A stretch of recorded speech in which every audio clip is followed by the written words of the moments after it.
Very much, and thank you to our witnesses today. And I really appreciate that you've put into context what consumers are feeling. Most of us, barring a class or two in undergraduate school or otherwise, have no idea about market economics, about the commodities market, and about how that impacts things like the food that we buy and the gas that we put in our cars. So I appreciate that. And it was helpful to hear just a reminder about supply and demand and the relationship between supply and demand and what should be the price. As you stated, Professor Greenberger, supplies are up. They're plentiful. Demand is down. And prices really should reflect that, and they simply don't. I filled up my tank a week and a half ago, and it was $4.04 a gallon.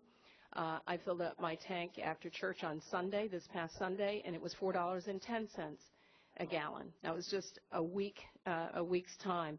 And I hear the $10 billion, and I think, Mr.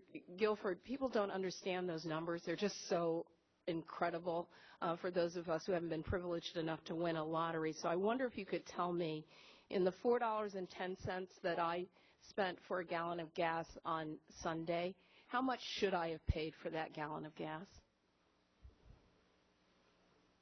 That's a great, little quick math. That's a great question. If you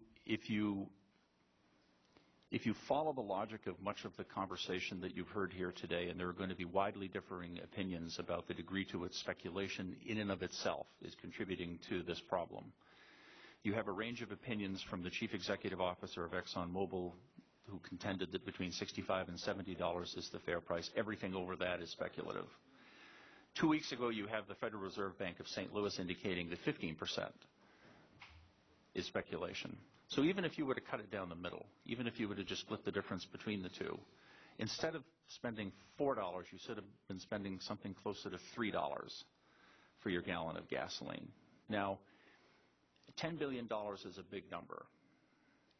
So let me put it in the context that I think some may be more comfortable with. Congressman Larson is familiar with the people who work with me and at my school.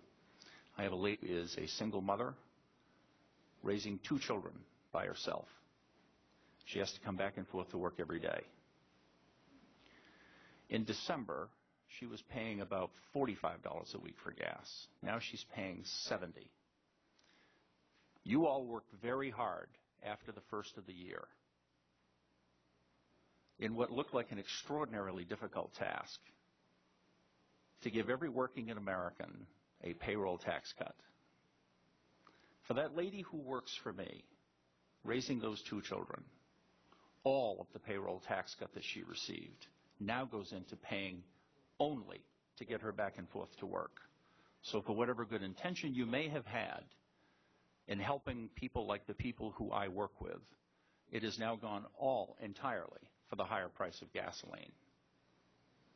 Thank you. I really appreciate that, because that really does say exactly what we're talking about. The single mother paying from what was $45 for a tank of gas, now paying $70, has effectively lost all of the tax increase that we provided for her at the beginning of the year.